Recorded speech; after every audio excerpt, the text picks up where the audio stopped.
Ito yung updated video ng tutorial ng automated leave credit system. Okay, pag login natin, dito lang tayo papasok. Click lang tong enter. Sa pagba-backup, pwede rin tong backup database button. Yan, ito lang yung pinaka simplified natin, user interface. Dito makikita na kagad natin yung employee information, signatories, leave application. Tapos kung wala ka ng leave without pay, dito tayo papasok. Tapos dito tayo sa leave service credits, magpapasok nung mga balances natin nung leave credits. Halimbawa, gagamitin na natin tong system, magpapasok ka na ng vacation leave, sick leave, ng mga non-teaching. Dito natin ipapasok manually. Ganon din sa mga service credits ng teachers, dito tayo magpapasok. Once na updated na yon yung mga balances ng per employee, pwede na tayo mag-proceed sa leave application para real time yung magiging balance natin. Tapos dito naman mga quick data na lang to ng mga information. Tapos dito sa automated function, explain ko to mamaya. Ang unang step dito talaga, set up tayo ng office. Gaya niyan, magsasample ako office name or school name kung school ang gagamit, or division dito kung division. Tapos yung regional office. Kahit yung official office address wala na rito, kasi depende dun sa magiging heading ng form 6. Ganyan lang.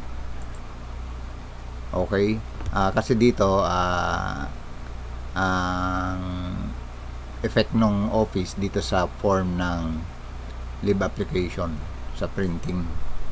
Tingnan natin dito sa print form. Andito nakikita yung region, yung name of school. Kaya importante na mailagay dun yung yung information. Okay, after maset yung my office, proceed tayo dito sa employee. Ito yung unang gagawin nyo talaga. Magse-set kayo ng list of employee. Gawin nyo lang rito kasi wala pang record yan. Mag-add lang tayo ng record. Tapos employee ID, kung numeric or numbers yung employee ID nyo, halimbawa 1, 2, 3, 4, 5, 6, ganon din yung employee number, pwedeng ganyan, or pwedeng ganyan lang dito, or dito naman sa number.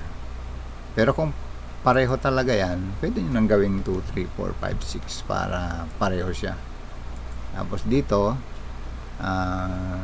gawa tayo rito ng pangalan, last name,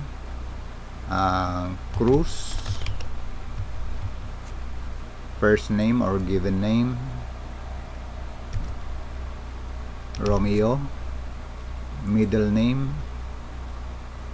Vasquez,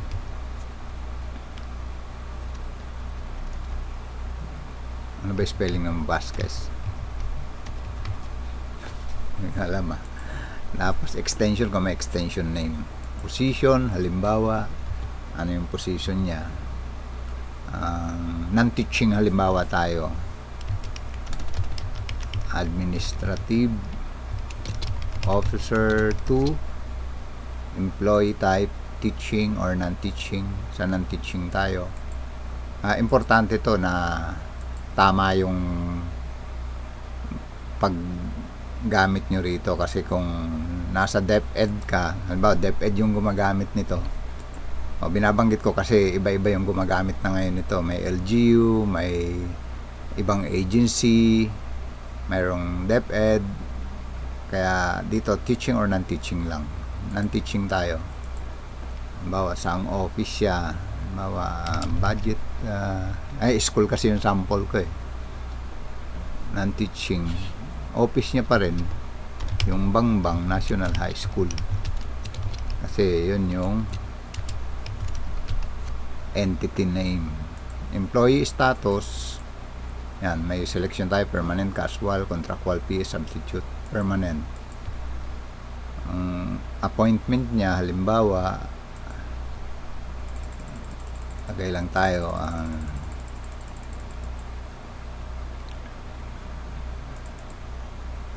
May 6. So ganyan. Tapos ang salary halimbawa niya ay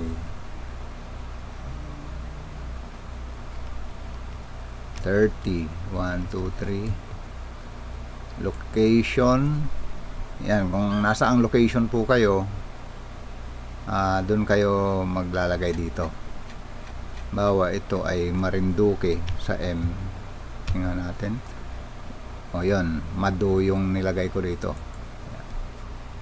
Marinduque yan, Marinduque. Tapos status active. Active ka. Kung naka-leave yung empleyado ng matagal, lalagay nyong inactive para hindi siya mapasama doon sa automated computation. Yan, okay na yan. Ganyan lang yung pag-a-add ng record and save. Yan, pagbalikan natin yan. Okay, nandiyan na siya. After nyo ma-set up lahat ng employee, pwede na kayo mag-proceed dun sa ibang area. Dito rin may export nyo yung employees dito. Kung halimbawa kailangan nyong makita lahat ng list of employees, yan, meron ditong makikita yung ano niya, information ng employee sa Excel. Okay, tapos magkakaroon kayo ng parang simplified card dito ang bawat employee. Ganyan. Vacation leave, pag meron ng laman yan. Sick leave. Sa teacher naman, service credit. Or sa CTO kung mayroong nag-CTO. Tapos dito yung all leave, Excel din to para makita yung information ng history nung earned at saka used leave. Okay, ganyan lang dito sa employee information. Yan lang. After nyan, dito kayo sa signatories, maglagay kayo ng signatories dito. Lagay kayo ng role, kung siya ba yung nagre-recommend, nagse-certify, approver. Ang gawin nyo lang dito, yung full name, ito yung halimbawa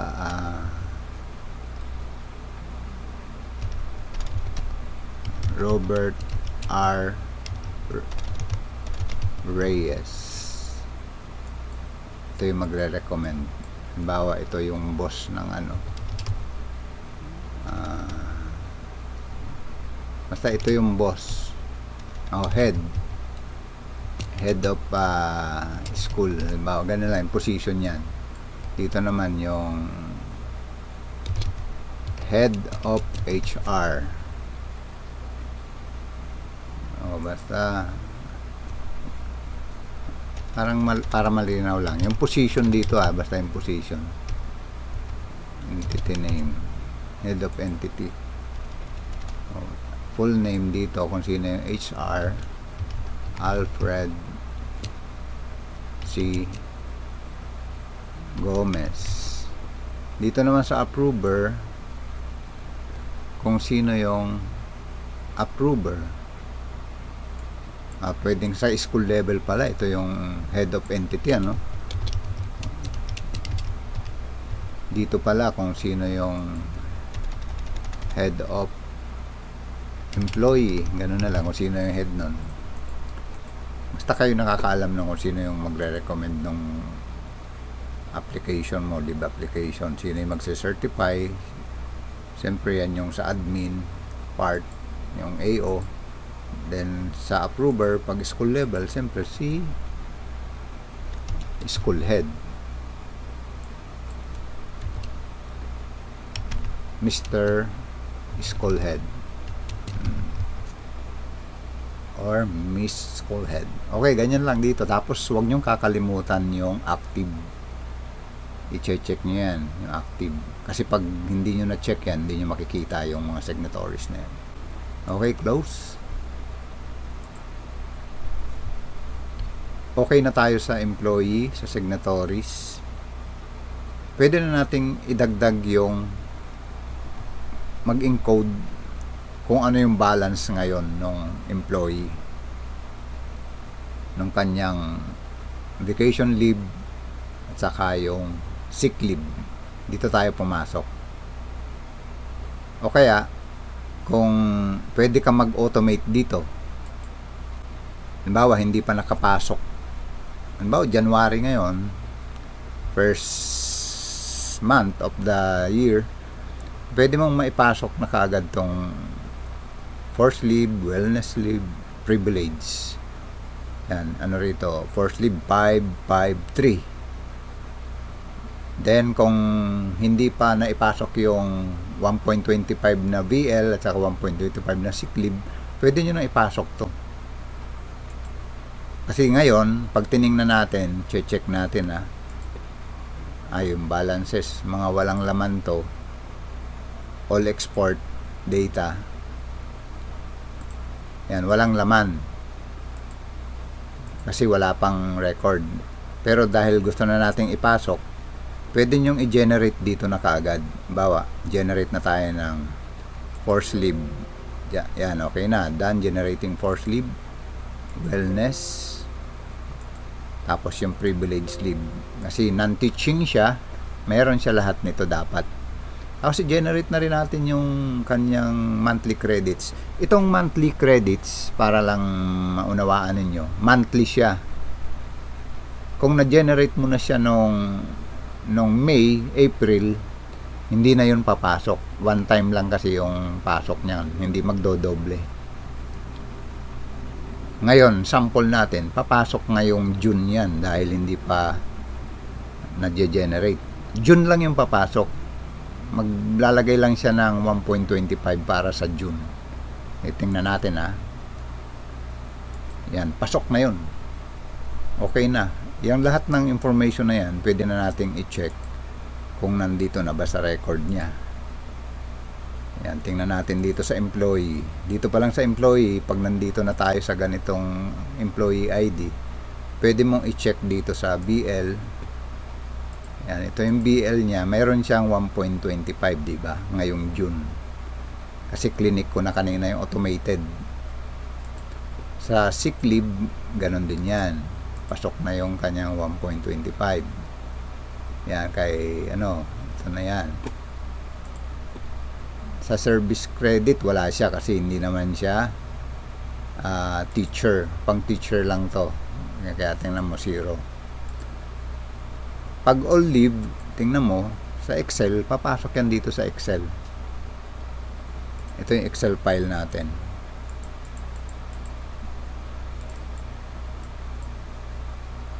Ayan, nandito diba, mayroon siyang 553.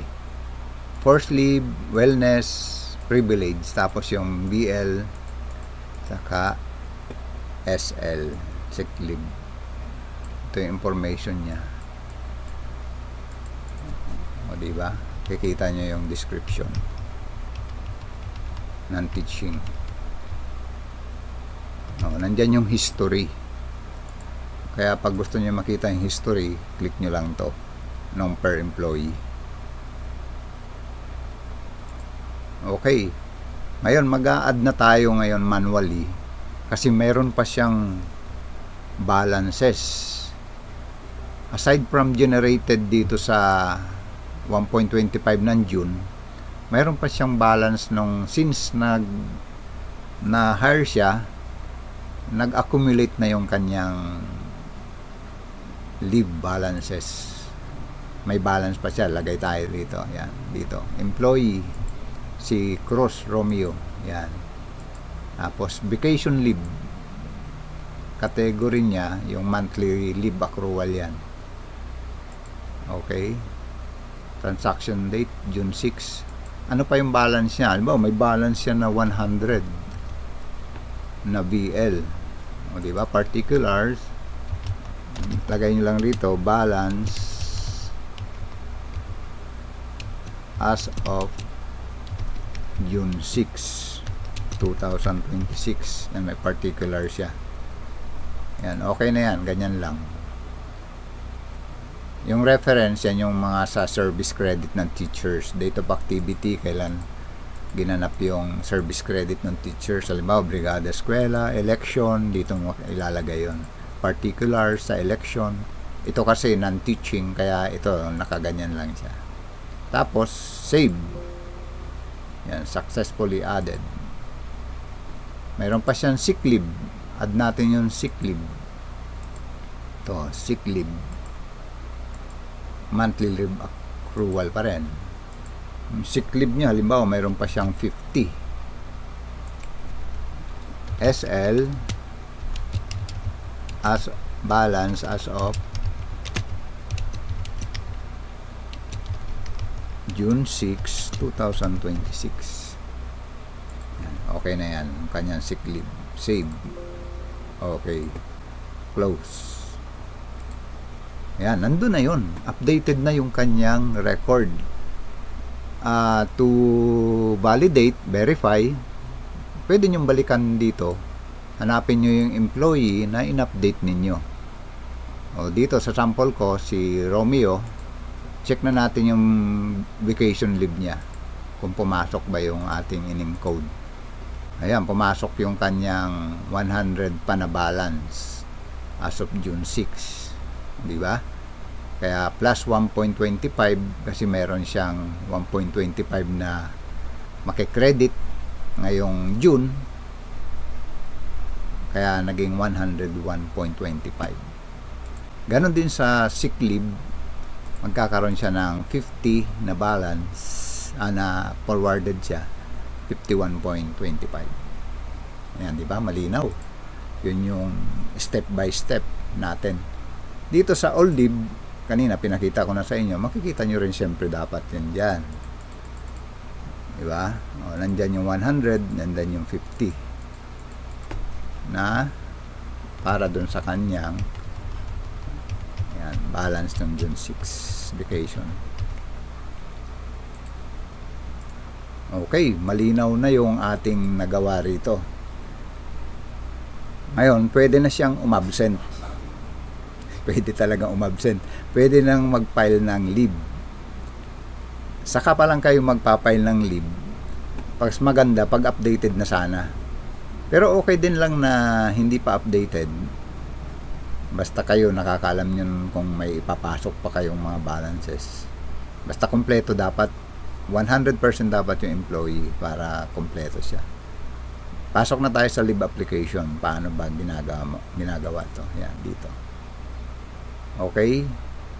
Ang unang-unang gagawin ninyo pag nandito kayo at magpa-file kayo talaga, mag-i-encode ng application, click nyo muna yung add. Huwag kayong magkiklik kung saan kaagad yan. Dito. Add balance. Kita nyo, naka-zero pa to. Kasi wala pa siyang natitrace na employee. Pag nag-click tayo ng employee mamaya dito, makikita nyo yung balance niya dito sa dashboard. Add record. Ganun muna ha. Add record. Pansin nyo nawala rito yung ID. Huwag nyong didiretsuhin na mag-encode, hindi yung papasok. Unang-unang gagawin nyo, add record. Tapos select kayo ng employee. Ito pa lang yung ating employee. Nag-iisa yan eh. Yan, select natin. Yun, naklik na natin si employee. Makikita nyo ngayon yung balance nyo rito. May idea na kaagad kayo. Kung nag-a-apply siya na ng leave application, pwede mo nang masabihan siya na, ay wala ka ng balance, leave without pay ka na. O dahil dito, napakarami niyang balance sa VL, SL, yan, pwede siya mag-absent ng 2 buwan, 3 buwan sa dami ng kanyang balance. Yan, okay? Pagka-select na employee, select nyo yun dito. Sundin nyo yung number dito. Yan, number 1, application number 1 siya. After nyan, maklik yung mag-encode yung 1. Click lang kayo dito, something dito, para mag-refresh dito. Ayan, biglang lumabas yung leave type. Ito yung sunod na i-click po ninyo. Yan. Ano ba yung ipa-file niya na leave? Gusto niya mag sick leave. Ito, sick leave. Click lang yung sick leave. Ayan. Tapos, kailan ba yung filing niya? Final niya nung June 3. Ayan, June 3. Tapos, kailan ba siya mag-leave? Dito tayo sa option 1, from to. Ito yung gagamitin ninyo kung straight yung count ng number of days. Halimbawa,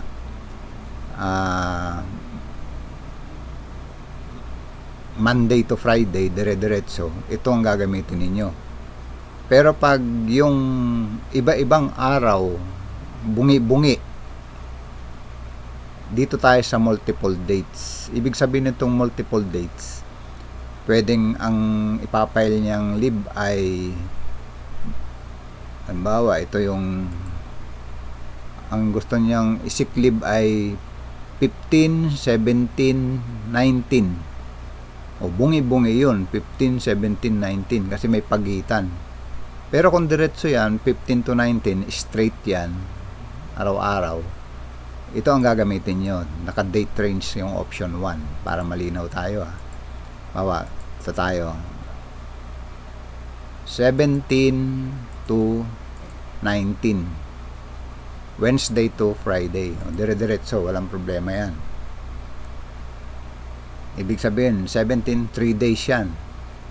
Click lang kayo somewhere, pwedeng dito, kaya dito. Yan no, lumabas na yung 3 days niya. Yan yung kanyang i-apply. Pag ganyan, pwede nyo nang i-print yan. Kasi meron na yung record dito. Ano, naka-record na yan. Tapos sick leave. Tapos 3 days, June 17 hanggang 19. Okay? Ganun lang siya. Okay, pag na-print nyo na yan, tapos na-approve na, napapirmahan na, na-approve na, babalikan nyo to kasi i-update nyo kung na-approve ba yung leave niya. Kasi kung hindi na-approve, pwede nyo i-delete lang yan. Dito nyo i-click, i-delete nyo kasi hindi naman pala na-approve. Delete key sa keyboard pag once selected to. Pero pag once posted na yan, hindi nyo na madi-delete. Kaya importante, wag nyo muna ipopost. Okay, pending. Dito ngayon, kailangan i-approve nyo. Pag bumalik na yung papel, approve. Ayan. Sabi niya rito, i-enter muna raw yung date. Approve first. Okay? Kaya kailangan, balik natin yan. Mag-error kasi, pending. Kailan na-approve? June 3 final. Na-approve din nung June 5, halimbawa. Kung same day na-approve siya. Ayan. Okay, pag na-click yan, approve. Tapos, pwedeng save, pero ito na post na tayo. Naka-save na rin kasi yan. Pwede rin mag-click ng save or post to ledger.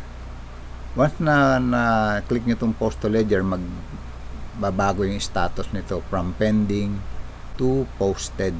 Tapos dito, mag-a-update din tong is deducted. Ayan. Dito mapapansin nyo rito, mababawasan yan sick leave niyan pag na-approve. Mababawasan ng 3 days yung 51. Ito yung first leave niya, special privilege, wellness. Kompleto. Po-post na natin kasi approve na siya. Post. Yan, leave successfully posted. Okay. Yan, nagbago po yung status posted. Tingnan nyo, nabawasan na yung sick leave. Naging 48 na lang. Kasi binawasan na raw niya, deducted. Okay na. Pero siyempre, pag piniprint nyo yan, may signatories kayo rito. Ayan, ganyan. Pag piniprint nyo kanina hindi ko lang nasabi. Para nandito yung HR, ikaw, perma ka. Perma yung authorized school head. Yan. Okay? Ganun lang siya. Tapos ngayon, pag nakita ninyo rito, gusto nyo ma-validate sa employee, yung sick leave, tingnan mo sa sick leave. Sa pinaka-simplified leave card natin. Makikita nyo rito sa sick leave column, used, may 3 days siya rito. Tapos ma-identify mo anong days ba siya nag-leave. 17, 18, 19. Transaction niya nung June 3. O, diba? Kaya ang balance niya na lang 48.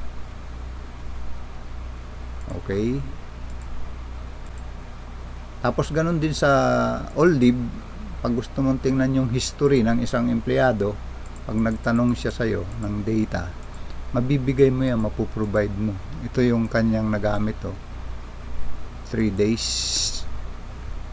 Tapos, ano ba yan? Yan, sick leave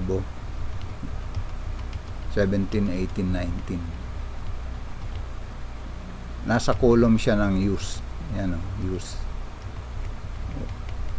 Sick leave with pay. Kasi mayroon ding without pay pag wala ka ng leave. O, di ba malinaw yung history niya. Kumbaga, audit ready to Alam mo yung kwento nung bawat employee sa mga leave ledgers niya.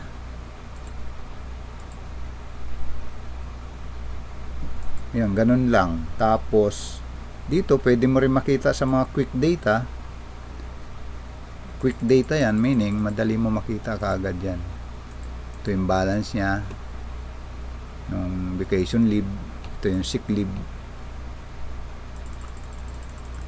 Ayan, kikita mo kaagad yung kanyang balance. Kaya nga quick data. Export all data, ganun din siya. Makikita mo yung history nung lahat-lahat ng mga information dito.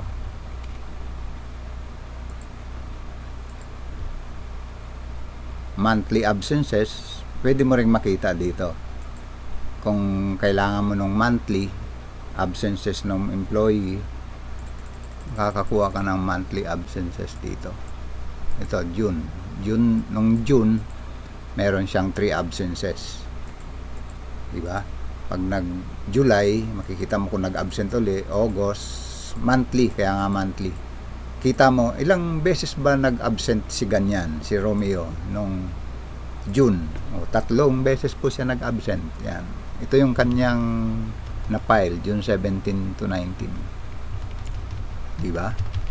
Ang dali pag nagtanong per employee. Bigyan mo nga ako ng per employee na monthly absences. Dali mo makita yan, monthly absences ng mga employee. Okay. Ano pa bang ipapakita ko? Sa pagba-backup naman, click nyo lang yan, mag-backup na yan. Ando na yan, mayroon folder na nagba-backup. Yan, ganun lang siya, napaka user friendly niya. Kung wala nang leave yung isang empleyado, dito kayo papasok sa leave without pay para mag-reflect doon siya sa leave without pay. Kasi magagamit nyo yan sa computation, halimbawa kukompute din kayo ng mga sa terminal leave, mga ganun, mababawas-bawas din siya. Okay, mukhang yun lang yung ano niya, napaka-simplified nung ano niya, pero dito kasi pag nagpasok kayo ng leave application, yung leave type niya ay nandito na lahat. Iba-iba yung policy ng bawat leave na automatic na yan dito sa system na nasa isang form yung inyong pinagpapasukan. Okay, yan lang po yung sa updated video tutorial nitong automated leave credit system. By the way, ito po ay applicable sa lahat ng government agencies na sakop ng civil service ruling. Ang binabago ko lang dyan, pag may nagre-request, itong logo, kaya may nakikita kayong post ko na merong LGU, nagre-request din sila, or other agency na kino-customize ko lang yung logo para dito sa Form 6 header niya. Okay,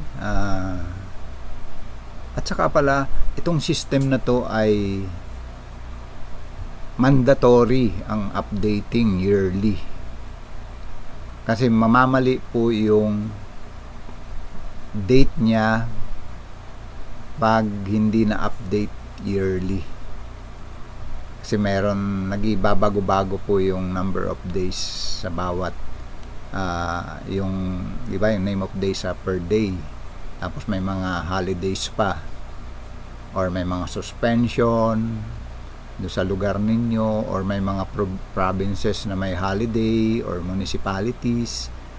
Kailangan ma-consider po yun para hindi po siya namamali sa pag-compute na kung dapat ba siyang bawasan sa ganitong araw o hindi. Yan, ganun po yan, automatic po yun, na titrace niya automatically once na na-update siya yearly yung system. Kasi kung hindi po yan i-update, possible na magkaroon ng mga mali dun sa records ninyo. Kaya mandatory yearly. Medyo matrabaho siya sa part ko kasi i-update ko siya yearly. Pero yun yung kasi yung requirement po. Wala siyang automatic update. Kailangan yung ibalik sa akin ang file yearly para i-update ko, para maging smooth yung functionalities niya para sa mga susunod na mga calendar year. Okay, yan lang po yung para dito sa automated leave credit system. Napaka laking ginhawa nito kasi automated na yung computation, hindi siya mano-mano. Less error, audit ready.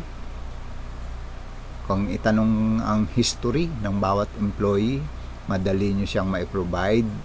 Hindi na kayo mangangapa sa pagkuha ng data kasi nandyan na lahat yan sa Excel file. Malalaro nyo na per employee.